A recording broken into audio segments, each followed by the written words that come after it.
Bom, gente, vamos dar início a mais um vídeo para o canal Mente Aberta, tá? Nesse vídeo aqui a gente vai conversar um pouquinho, vai fazer mais uma sessão referente à playlist Psiquiatria Básica, certo? Onde aqui trata-se do segundo vídeo referente à temática transtorno obsessivo compulsivo. No vídeo anterior eu falei um pouco sobre o CID também, o que é o CID, o objetivo do CID e enfim.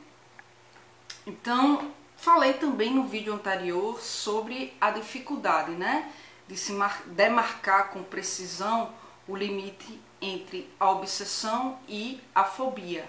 E isso nem sempre é fácil na prática clínica. E aí eu falei no vídeo anterior sobre a diferença entre a obsessão e a fobia e por que em algum momento ambas podem se confundir, né? E, enfim, há também uma dificuldade em demarcar com precisão o limite entre a ideia delirante e a obsessão, tá? E aí eu vou me ater nesse vídeo aqui a falar um pouco sobre essa ideia delirante, sobre a obsessão, tá? As dificuldades psicopatológicas de distinção, de diferenciação entre pensamento delirante e pensamento obsessivo impõem reflexões, e isso é muito nítido nas literaturas científicas, né? Eu pude perceber que alguns autores, eles concebem a diferença entre pensamento obsessivo e delírio na relação entre o médico e seu paciente. E isso vai se dar baseado na comunicação lógica. Ou seja, a perda da comunicação lógica isolaria e determinaria o fracasso nas experiências pessoais dos delirantes. Ou seja, isso não ocorre nos quadros obsessivos compulsivos. O delirante em algum momento vai perder a lógica na sua comunicação. Já o obsessivo compulsivo não perde essa lógica, né? Segundo alguns escritos científicos. Em 1913, o Tratado de Psicopatologia Geral de Jaspers conceitua delírio de forma que ainda é aceita pela comunidade psiquiátrica. Vem dizer o seguinte, né? Ele vem nos dizer o seguinte: de maneira vaga, chamam-se ideias delirantes todos os juízos falsos que possuem em determinado grau, não precisamente determinado, os seguintes caracteres externos. Primeiro, a convicção extraordinária com que lhes adere, ou seja, a certeza subjetiva, né? O delirante, ele costuma ter uma convicção extraordinária, né, em relação à sua ideia. Ele adere uma convicção, uma certeza subjetiva muito exacerbada, tá? Segundo caráter, a impossibilidade de raciocínio constringentes, a impossibilidade de um raciocínio fechado, de um raciocínio lógico, né? Terceiro, a impossibilidade do conteúdo, tá? Então, o que é que acontece? Desde a implantação de novos códigos de doenças mentais, o americano DSM-3 em 1980 e a Classificação Internacional de Doenças, o CID-10 de 1933, que foi editado pela Organização Mundial de Saúde, vem definir o delírio como sendo uma falsa crença baseada em inferência, ou seja, uma conclusão incorreta sobre a realidade externa, certo? Que é firmemente sustentada, apesar do que os outros acreditam e apesar dos seus conteúdos controversos. Por isso que tem um caráter de conteúdo impossível, né? Porque isso está muito bem evidenciado no delírio, né? O conteúdo controverso, o conteúdo incorreto no que diz respeito à realidade externa, certo? Então, quando a falsa crença envolve um juízo de valor, ela vai ser vista, essa falsa crença vai ser vista como delírio somente quando esse juízo, ele é tão extremo, esse juízo de valor com relação a essa crença é tão extremo que vai vir aí desafiar a credibilidade, certo? Então, convicção, minha gente, convicção delirante ocorre como uma continuidade, certo? E pode às vezes ser inferir aí, interferir no comportamento do indivíduo, certo? Frequentemente é difícil distinguir entre um delírio e uma ideia supervalorizada, mas o que é que acontece?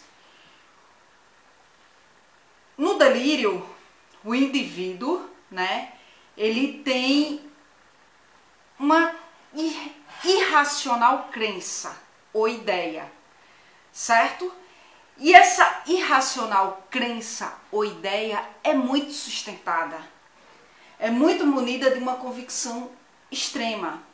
A ideia supervalorizada, ela tem essa irracional crença, essa irracional ideia, mas ela não é tão sustentada, ela não é sustentada firmemente como no caso do delírio, tá? O delirante, ele diria nessa proposição coisas que não convencem de uma maneira,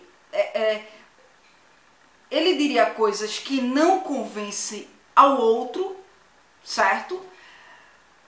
Mas onde o mesmo está muito convicto daquilo que ele está dizendo. Ou seja, ele fala coisas que não convencem, certo? Que não convence o outro e de uma maneira que não convence, tá? Tem gente que fala coisas não convincentes, mas de uma maneira que ela consegue convencer. No caso do delirante, ele vai dizer coisas que não convencem de uma maneira que não convence, certo? Ou seja, não seguem normas formuladas, não tem uma lógica para a transmissão da sua comunicação, tá? Segundo os escritos científicos de alguns autores. Tratando-se da concepção atual da CID-10, referente ao transtorno obsessivo compulsivo, as ideias obsessivas são pensamentos, representações que se intrometem na consciência do sujeito de modo repetitivo, de modo estereotipado, tá? Em regra geral, elas perturbam muito o sujeito, o qual tenta frequentemente resistir a essa ideia que se intromete na sua consciência, mas muitas vezes essa resistência é sem sucesso, tá? O sujeito reconhece que se trata de seus próprios pensamentos, tá? E que são pensamentos que são estranhos à sua vontade e em geral desprazeroso, tá? Ou seja, há uma criticidade maior do que no delírio, entende? Os comportamentos e os rituais compulsivos são atividades estereotipadas, repetitivas, provenientes da invasão dessas ideias obsessivas na consciência. Ou seja, minha mão tá suja, eu tô suja, eu preciso lavar, eu preciso lavar, eu tô suja, tem bactéria, eu peguei nessa maçaneta, tá com bactéria. Isso é a ideia obsessiva na consciência. O que é a compulsão? É o ato de ir lá repetidas vezes, de forma ritual, lavar as mãos, certo? Então, nas definições dos manuais de psiquiatria, assim como no DSM-CID, não há nenhuma contribuição psicopatológica para a compreensão e mesmo distinção entre pensamentos obsessivos no seu limite e delírios. Porque o pensamento obsessivo, quando na sua extremidade, ele pode ser confundido com um delírio, tá? Por mais que a prática clínica nos obrigue a refletir sobre a questão, mas há uma dificuldade extrema no que diz respeito a demarcar esse limite do que é uma ideia delirante e do que é uma ideia obsessiva. E aí muitas publicações têm ressaltado a dificuldade na diferenciação entre as sintomatologias do toque e do delírio e constataram que em alguns casos de toque eles são facilmente confundidos com transtornos delirantes, certo? Esses escritos científicos afirmam, são vários, tá, gente? Eu li muito sobre isso, pesquisei muito os artigos científicos falando sobre isso, e há uma reflexão muito acentuada no que diz respeito a essa temática, né? E aí esses escritos afirmam que, surpreendentemente, nos pacientes obsessivos e delirantes avaliados, né, os obsessivos respondem de maneira menos normal que os delirantes. Vejam, estão ali apoiados de forma tímida a ideia de que algo comum às duas patologias serviria para melhor compreendê-las, certo? Ou seja, o paciente obsessivo, ele responde de maneira menos normal do que o paciente delirante, porque, como eu falei, o paciente delirante ele está muito fundamentado na sua certeza, na sua convicção, ele é muito convicto, ele tem uma certeza exacerbada, por mais que ele não convença. O obsessivo, ele não vai estar tão fundamentado nessa convicção, ele não vai ter essa convicção tão acentuada quanto o delirante, certo? E aí autores que estudaram, né, as diferenças entre os transtornos delirantes e os obsessivos compulsivos constataram as dificuldades e as confusões possíveis entre estas categorias diagnósticas, tá? E ainda segundo esses autores, o critério da perda de comunicação lógica nos dirige, ou seja, dirige o profissional, é o que dirige o profissional de forma mais consistente para o delírio, tá? Então, gente, no delirante, essa lógica, pelo que eu pude perceber, se perde de maneira muito absoluta, tá? E aí, o que se nomeia como a ruptura da comunicação lógica seria um modo de viver que abole o outro e a lógica básica da comunicação. Ou seja, não há argumentação ou vontade de convencer. Tratando-se do obsessivo compulsivo, né? Não há uma argumentação, não há uma vontade de convencer, mesmo que essa comunicação lógica seja perdida. No caso do delirante, ele perde a comunicação lógica, mas ele se permanece firme quanto à sua argumentação, quanto à sua vontade de convencer, certo? Bom, então é isso, gente. Vou me ater aqui, certo? A gente volta ainda falando sobre o transtorno obsessivo compulsivo. Isso aqui só são mesmo algumas considerações introdutórias, tanto o primeiro vídeo como esse aqui, para que a gente possa realmente adentrar no que diz respeito ao transtorno obsessivo compulsivo e essa dificuldade, para que fique clara, né, essa dificuldade da fobia, da obsessão, da ideia delirante, da obsessão, tá bom?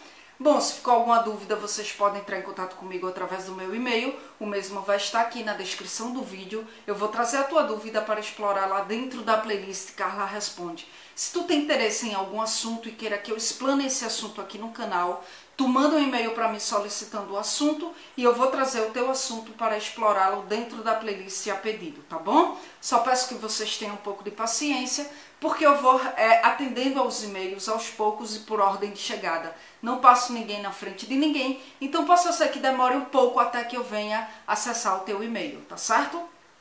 E na descrição do vídeo também vai estar o link das minhas redes sociais. Facebook, Instagram, fiquem à vontade para seguir, para adicionar, para que vocês possam acompanhar de perto as postagens que eu faço referente aos meus projetos. Só lembrando que eu não respondo mais mensagens via redes sociais, devido ao excesso de pessoas, eu não consigo dar conta das mensagens, só por e-mail, tá bom? E inscrevam-se no canal, aqui eu abordo vários assuntos dentro de várias áreas. A área a qual eu estou em formação é a psicologia, por isso eu dou uma ênfase maior nessa área. Mas vez ou outra abordo outros assuntos também dentro da área de humanas, além da psicologia, na área de saúde, sobre as coisas da vida, sobre séries, sobre filmes, sobre qualidade de vida. Então fiquem à vontade para se inscrever. Se gostou do vídeo, dá um like. Se não gostou, dá um dislike. Mas coloca no comentário do vídeo o que foi que você não gostou, o que eu deixei a desejar, para que eu possa melhorar quanto à minha metodologia de construir conhecimento aqui com vocês, tá bom? Obrigada pela atenção de vocês e até a próxima gravação.